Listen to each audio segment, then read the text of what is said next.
تو انہوں نے بہت کوشش کی کہ باپ کو سنبھالیں، ماں کو سنبھالیں، کوئی پیچ اپ کروا دیں، کوئی آپس میں صلح کروا دیں، کسی بڑے کو بٹھا لیں، لیکن ذرا بھی اس چیز کا فرق نہ پڑا، فائدہ نہ ہوا اور وہ پیچ اپ نہ کرا سکے اور یہ طلاق ہو گئی، کیونکہ باپ بے تحاشا اپنی بیوی سے بدزن ہو چکا تھا۔ وہ ایک نظر اس کو دیکھنا بھی نہیں چاہتا تھا، رکھنا تو بڑی دور کی بات ہے۔ شبانہ اب کیا کرتی؟ شبانہ کو جب طلاق ہوئی تو شبانہ بچے لے کر ماں باپ کے گھر چلی گئی اور وہاں رہنا شروع کر دیا۔ ظاہر ہے عدیل بھی گیا نانو کے گھر اور قاسم بھی گیا نانو کے گھر اپنی ماں کے ساتھ۔ جمیل نے بولانی اڈا میں ایک دکان لی کرائے کے اوپر اور وہاں پر اس نے درزیوں کا کام شروع کیا اور یہ دکان ٹیلر ماسٹر کے نام سے مشہور ہو گئی۔ جب دکان چل پڑی، ذہنی طور پر پرسکون ہوا کہ پیسے چار آنے لگ گئے ہیں اور اپنے پرانے جھگڑے کو بھول گیا، تو پھر اس کے بعد اس کی زندگی میں ایک اور عورت کا اضافہ ہوا جس کا نام کومل ہے۔ اس خاتون کے ساتھ جمیل نے دوسری شادی کر لی اور اس کو اپنے گھر لے گیا، تو زندگی جو ہے وہ بڑی پرسکون اور خوشحال طریقے سے گزرنے لگی جمیل کی۔ دوسری طرف بات کریں ہم شبانہ کی، تو شبانہ نے بھی اسی آدمی سے دوسری شادی کر لی جس کے ساتھ ناجائز مراسم قائم کیے بیٹھی تھی اور جس کی وجہ سے پہلا شوہر بدزن ہوا تھا اور اس نے طلاق دی تھی۔ جناب شادی کر لی، نکاح کر لیا۔ اب جمیل کی زندگی تو بہت خوشحال تھی جبکہ شبانہ اپنے دوسرے شوہر کے ساتھ خوش نہیں تھی۔ گھر کی چھوٹی چھوٹی باتوں پر جھگڑا ہوتا تھا، مسئلے مسائل ہوتے تھے اور اکثر اوقات ان جھگڑوں کی وجہ اس کے جوان بیٹے بنا کرتے تھے۔ قاسم کا خصوصی طور پر اپنے سوتیلے باپ کے ساتھ کسی نہ کسی بات پر ڈیلی بیسس پر بحث مباحثہ ہوتا، جھگڑا ہوتا۔ ماں سمجھاتی تھی پیچھے سے، لیکن سامنے ماں صرف اور صرف اپنے بیٹے کی سائڈ لے کر اس کو سچا ثابت کرتی تھی اور شوہر کو ناراض کر کے گھر سے بھجوا دیا کرتی تھی۔ 3 ستمبر کو صبح 10 بجے قاسم کا پھر سے جھگڑا ہوا اپنے سوتیلے باپ کے ساتھ اور پھر جھگڑے کے بعد یہ باپ اٹھا اور اٹھ کر اپنی دکان پر چلا گیا۔ قاسم گھر کا گھر پر ہے۔ ماں نے بیٹے کو باپ کے جانے کے بعد بہت لان تان کی۔ ماں نے کہا تمہاری وجہ سے میری زندگی برباد ہو رہی ہے، تم نے اگر یہ جھگڑے نہ چھوڑے اپنے باپ کے ساتھ، بھلے تمہارا سوتیلا باپ ہے، تو مجھے ایسا لگتا ہے کہ مجھے دوسری طلاق بھی تمہاری وجہ سے ہوگی کیونکہ تم باز نہیں آ رہے۔ میں نے بہت سمجھایا ہے تمہیں کہ آخر کو وہ باپ ہے، بے شک سوتیلا ہے، لیکن تمہاری زبان بہت چلتی ہے۔ میں بہت ذلیل ہو رہی ہوں، اس کے سامنے تمہاری سائڈ لیتی ہوں، پیچھے سے تمہیں سمجھاتی ہوں،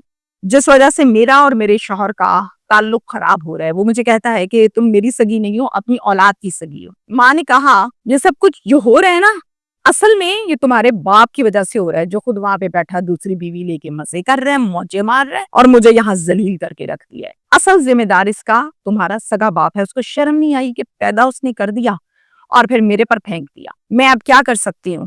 میں بہت تھک چکی ہوں تمہیں سمجھا سمجھا کے، دفعہ ہو جو یہاں سے اپنے باپ کے پاس۔ اسے میں آ کے ماں نے کہہ دیا۔ اب وہ بہت زیادہ سمجھانے کے بعد بدزن ہو گئے، سر پکڑ کے بیٹھ جاتی ہے۔ اب بیٹا جو ہے وہ بڑا بے عزتی محسوس کی، تذلیل محسوس کی، اندر ہی اندر سوچنے لگا نہ میں یہاں کا نہ میں وہاں کا، سگے باپ نے پھینک دیا اور ستیلا باپ ذلیل کرتا ہے۔ اسی عالم میں اپنے ایک دوست کے پاس گیا اور جا کر اس سے کہا کہ یار چل دو اپنی چلی، اپنے ساتھ لگائی اور سگے باپ کی ٹیلر ماسٹر کی دکان جو کہ بولانی اڈا میں تھی، سیدھا وہاں چلا گیا اور باپ کے سامنے دکان کے اندر جا کے کھڑا ہو گیا۔ جا کے باپ کو کہتا ہے ابا جی تہاڈی وجہ تو اسی ذلیل ہو رہے ہیں، آپ تسی مزے کرو، موجاں کرو تے سانو تسی ذلیل کر کے رکھتا ہے، ایک بگانے پیو دے کول چھڈ دتا ہے، او تانے دیندا ہے سانو، ساڈی گل کوئی نہیں سندا، تسی صرف پیدا کرنا جاندے سی۔ باپ ظاہر ہے آخر کسی وقت میں پالا تو تھا، پیسہ تو کما کے بھیجا تھا، خون تو تھا نا اس کا۔ باپ کہتا ہے پتر ساری غلطی تیری ماں دی ہے، نہ تیری ماں کسی اور بندے نال پھس دی، نہ میں چھڑدا، نہ تسی ٹکے ٹکے وکدے دلیل ہوندے رلتے۔ اب بیٹا تھا وہ، اس کو ماں بھی عزیز ہے، تو کہتا ہے قاسم ابا جی ماں جی دی کوئی گل نہیں کرنی، ماں بالکل ٹھیک ہے، ہر جگہ تو ذلیل ہو رہی ہے، عورت ہے کی کرے، میری ماں تے الزام نہ لگاؤ، ادوں بھی تسی اونوں بد کردار کیتا، اج پھر کر رہے ہو، میں تے تینوں کہنا پیا ہے تیری ماں دی ساری کالی کرتوتاں نے۔ غصہ آیا شدید، اسی ٹائم چھپایا ہوا پتل جو لگایا تھا اس کو نکالا اور باپ کو مار دیا، کر دیا اور پھر وہاں سے فوراً فرار ہو گیا۔ آس پاس کے لوگوں نے جب دیکھا کہ ٹیلر ماسٹر مشین کے اوپر گرا ہوا ہے، انہوں نے فوراً 715 پر کال کی اور جناب تھانہ بولانی کی حدود میں چونکہ یہ وقوعہ پیش آیا تھا، وہاں کی نفری آئی، آ کر وقوعہ دیکھا، شواہد اکٹھے کیے، کچھ وہاں پر ویڈیوز اور پکچرز بنائیں اور پھر اس کے بعد اس کو تحویل میں لیا اور ہسپتال بھیج دیا تاکہ اس کا پوسٹ مارٹم کروائیں اور اس کے مقدمے کا مدعی بنا سگا بھائی محمد عقیل، اور اس مقدمے میں اس پرچے میں 2 نامزد ملزم رکھے گئے جن میں سے ایک ہے سگا بیٹا قاسم، اور مشورے میں 109 میں والدہ رکھی گئی کہ اس نے بھیجا اور اسی نے کہا کہ کرو، یہ درج کیا گیا اس پرچے میں۔ پولیس نے ریڈ کر کے اس بیٹے کو گرفتار کر لیا ہے، تفتیش کر رہی ہے، اور ابتدائی تفتیش میں اب تک اس نے یہ تو مانا ہے کہ جی میں نے قتل کیا، یعنی قانونی زبان میں سے کہتے ہیں اقبال جرم، لیکن پولیس کا یہ کہنا ہے کہ تفتیش کے بہت سے نکات ایسے ہیں جس کی تفتیش ابھی باقی ہے، جس کو جاننا بھی باقی ہے، تو وہ تمام چیزیں ابھی جاری ہیں۔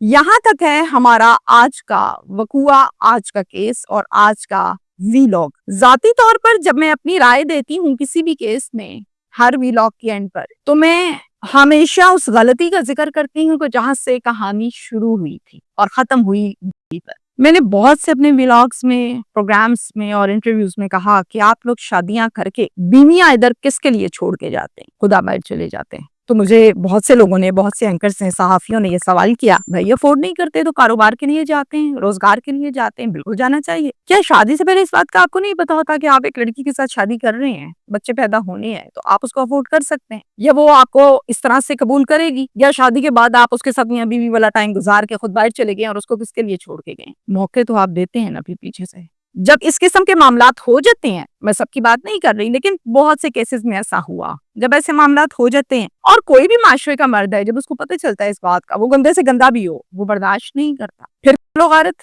پھر طلاقیں، پھر مسئلے مسائل۔ Thank you.